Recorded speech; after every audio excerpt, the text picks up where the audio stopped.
Hey guys, coldbrew here. Welcome back to another video. We have the fusion coming in on Thursday. I'll be posting a video when I'm able to, when I'm allowed by Plarium. Before that time comes, on the fusion, on the new fragment collection that is coming, that does an on revive attack that can also remove buff, applies weaken. He's got a block buffs on the A1, and very interesting kit in terms of on revive effect. There's another hero in this game that does this, another champion in the game. I have him. Everybody can get him for totally free. It's called Basada. It's this guy right here. This lizardman looks very cool. Reminds me of Pokemon for some reason. I think it's the electricity theme with him. But he is very interesting. Has a stun as an AoE attack, but also a stun whenever an enemy is revived. Single target stun. It's not an AoE. It does not work as an AoE. This also has 1 turn cooldown. So if I'm comparing it to Ugar, the champion that is coming soon into the game for November, this guy also has kind of the same thing. He activates when a revive happens, and this is not specific like Ugar. This can activate on any type of revive, whether it's within your skill or some other champion revives that champion. Okay, and the champion that revives gets stunned. There's no way to resist it. There's no way to block it. That is very cool. There's some benefits on this one. There's some negatives. I'm gonna go and test it out and see if we can see maybe some positives on going for the fusion that is coming in for November, or just staying in with Basada. Is he better or not? He has a very interesting decrease attack on the A1, which goes to 60% if you book it out. It does require 4 books here, another 3 here, and another 5 here. So kind of heavy on the books. 12, and then another 2 here, 14 books. Kind of heavy. Strengthen on the A2 with a 3 turn cooldown. Strengthen is a very strong buff. Sometimes can be more beneficial than increased defense, because increased defense has diminishing returns, meaning the more you have, the less benefit you'll get from an increased defense buff. Continuous heal buff is always good to have. Just one of them though. It doesn't do that much if I'm being honest. And then the shield is very conditional.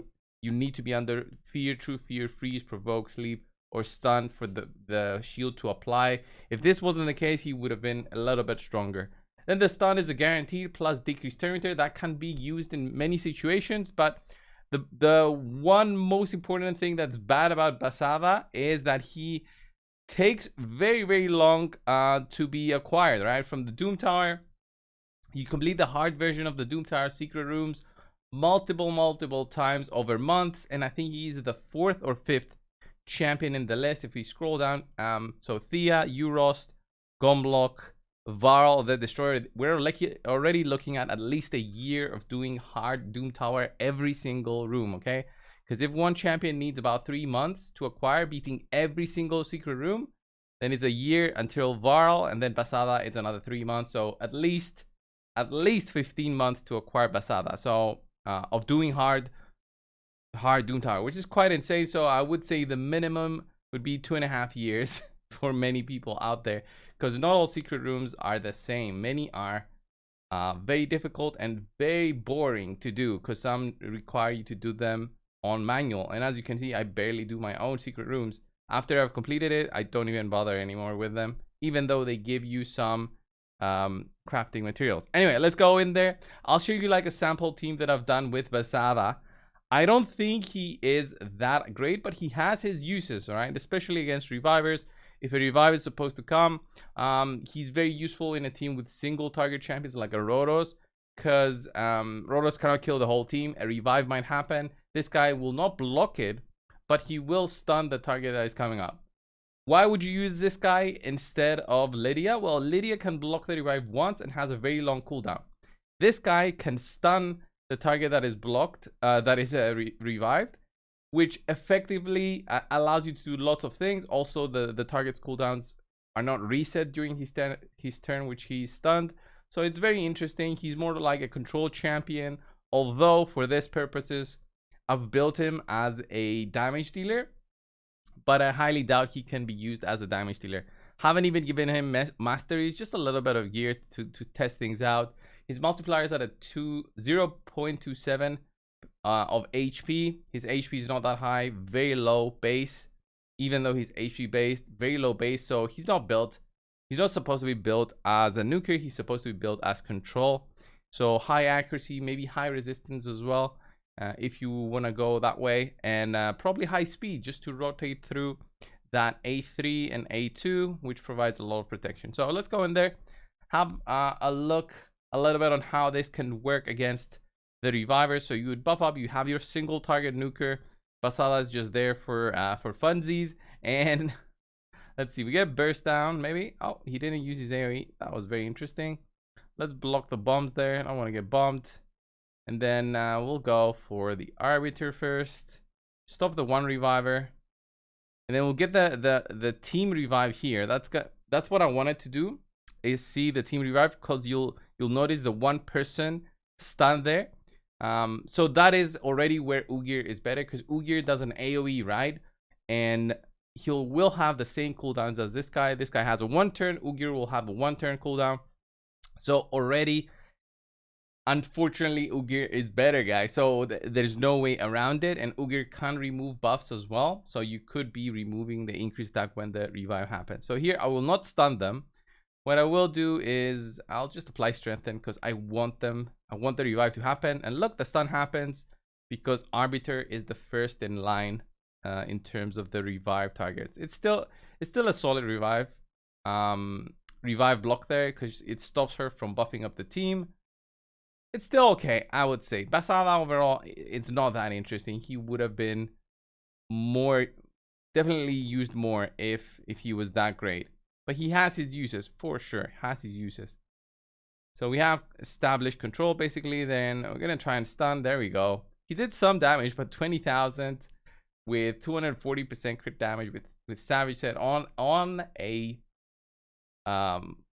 damage dealer is very, very low. Very, very low. That's why I'm saying you're going to build him with support if you were ever going to use Basada. So the weak hits are nasty here. He doesn't have his revive yet, so we should be okay. We just buff up, and we're gonna take him out. Oh, come on, soon enough.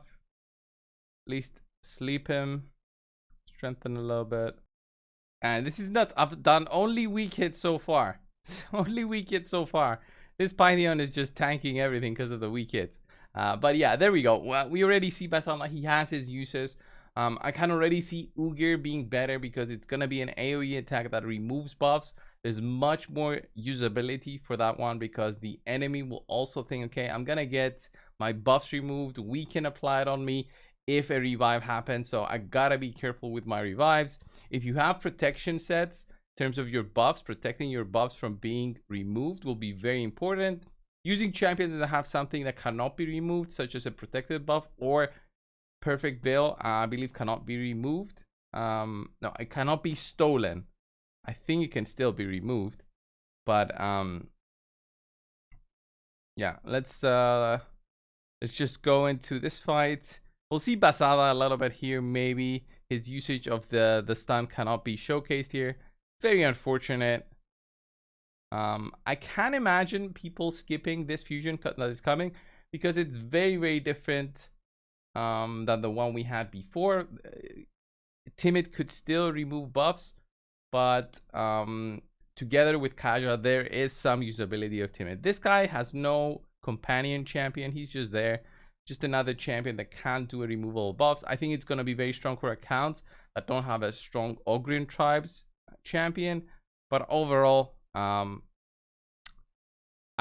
think people are going to be skipping this time around. So let me just see the damage here. I know I won't stun anybody. I just want to see the potential damage. 24,000. Not that much. Maybe with Helm Smasher, I would have been able to kill Arbiter, but Basada is already very underwhelming. So that's why I said he's a support. No chance. Even with the best luck, with every proc, I wouldn't be able to do much here. His key effect here is basically the passive where he stuns. That's his only selling point. Strengthen is also good, but there's multiple champions that do strengthen and other stuff. So you could potentially use them. And yeah, if he does not help with damage, he's already just a support that basically can do a stun. That's pretty much it for Basada. So I can totally see the argument, but already the book requirement is very high, much higher than Ugar. And the time that you need to get this guy will be so long that many players will quit by that time and will have no use for a champion like Basada. Like, I don't have a use for Basada at all. So now he'll stun the revive when that happens. And that's pretty much gonna be it. Just a stun, right? There we go. There's just a stun. Not that important.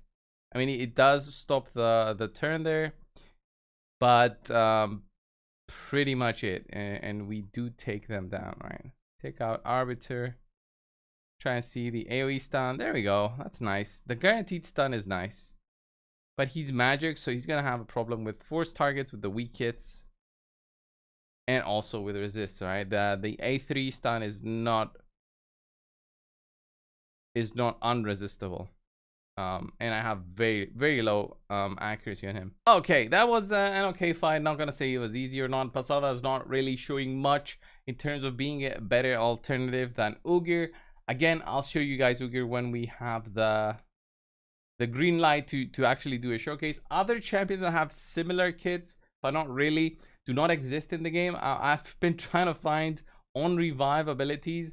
Well, champions that do something when the enemy revives. It's not that easy. We have champions that do something when our ally is revived. I believe this guy here. Where is he? Go for it. If an ally is about to get killed with a fatal hit, blocks incoming damage. Okay, that's close. That's not a revive, but it's close.